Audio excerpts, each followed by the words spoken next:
Folks, it's a crazy world out there, and I've got some real talk for you today.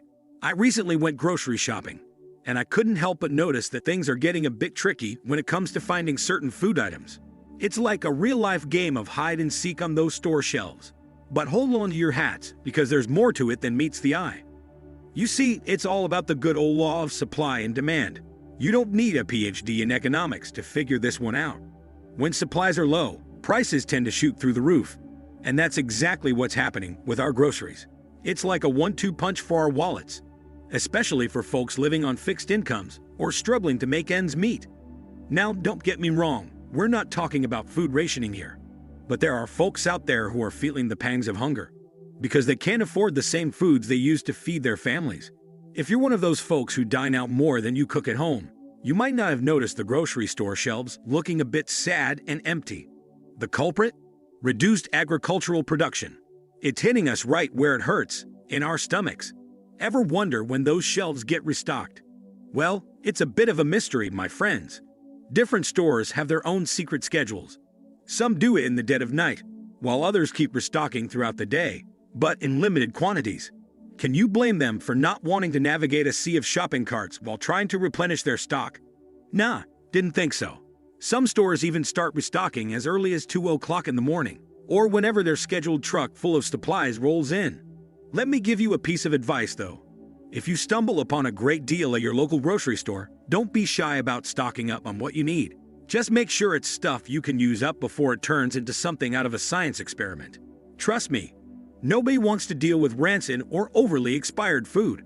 Now let's dive into the first item on my list. Coffee. Who doesn't love a good cup of joe in the morning, right? But here's the scoop. The global coffee market is going through some serious turbulence. Brazil, the coffee heavyweight of the world, has been hit by some crazy weather patterns. Think droughts and frost that have seriously messed with coffee bean production. Less coffee means higher prices, and that's not all. Transportation and labor costs have also gone up, making that morning caffeine fix even pricier. If you're a coffee aficionado, you've probably noticed your favorite beans either getting more expensive or disappearing from the shelves altogether. It's like a caffeine crisis out there. So maybe it's time to explore some new blends or sources that aren't as affected by these global challenges. Who knows? You might just discover your new coffee obsession in the process. Number 2 on our list, eggs. Now, if you've been paying attention, you've probably noticed that the price of eggs is doing a little dance. What's the story there, you ask? Well, there are a few key players in this egg-sighting drama. First off, the cost of poultry feed has been on the rise, making it more expensive to keep those hens clucking. But that's not all. We had a bit of an avian flu outbreak, which led to the unfortunate culling of many birds. Fewer birds mean fewer eggs. And you guessed it, higher prices. Now, here's the kicker. Eggs have become a go-to source of protein for many folks, especially those looking to pinch pennies. With more people scrambling for eggs, the demand has shot up, and that's not helping our wallet-friendly breakfast staple.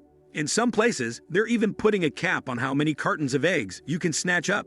It's like they're rationing the golden yolks.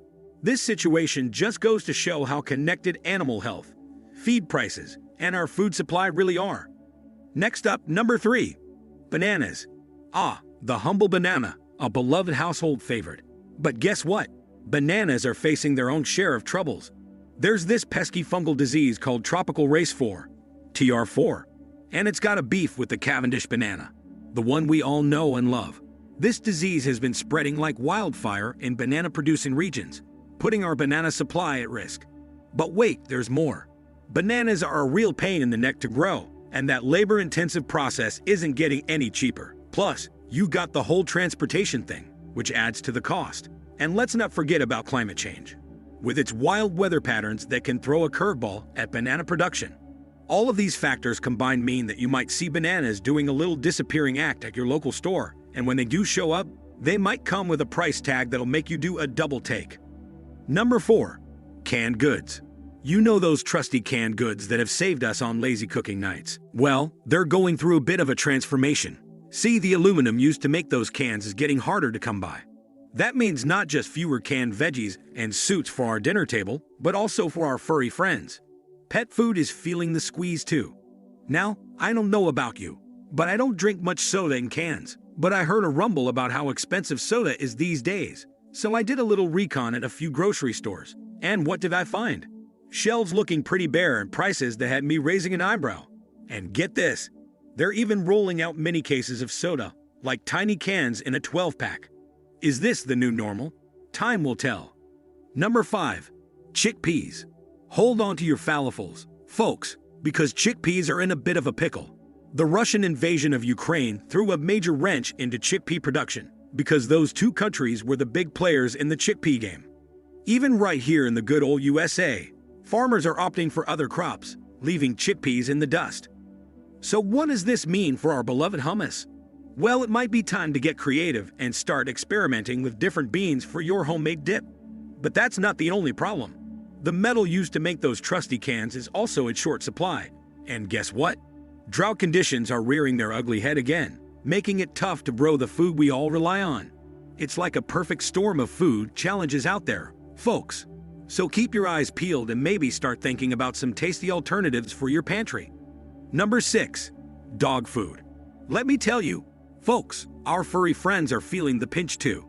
Just a few weeks ago, I had to take one of my dogs to the vet for some minor surgery, and you know what the vet's office told me? It's getting tougher and tougher to get medications and special diet formulas for our pets. That's right, our four-legged pals are facing their own set of challenges. So here's a piece of advice from me to you. If you've got a pup at home, consider stocking up on an extra bag of dog food when you can. Heck, I even grabbed some extra dog treats for good measure. Now you might wonder why dog treats are necessary. Well, think of them as my equivalent of chocolate cravings. We all need a little something special now, and then even our furry companions. Number 7. Olive oil. Now let's talk about olive oil, that liquid gold we use in our cooking.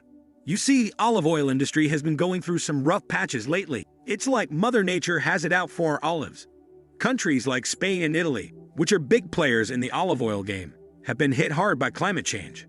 We're talking extreme heat waves and surprise frosts that have wreaked havoc on olive crops. This mess leads to a lower yield of olives, and when that happens, you better believe it impacts the availability and price of olive oil. But that's not all. There's this pesky bacterium called Xylella fastidiosa that's been attacking olive trees, especially in Italy. It's like a tree plague, and it's causing widespread destruction of olive groves. All of these factors are a recipe for disaster in the olive oil world. Now toss in the rising cost of labor and transportation, and you've got yourself a perfect storm for expensive olive oil.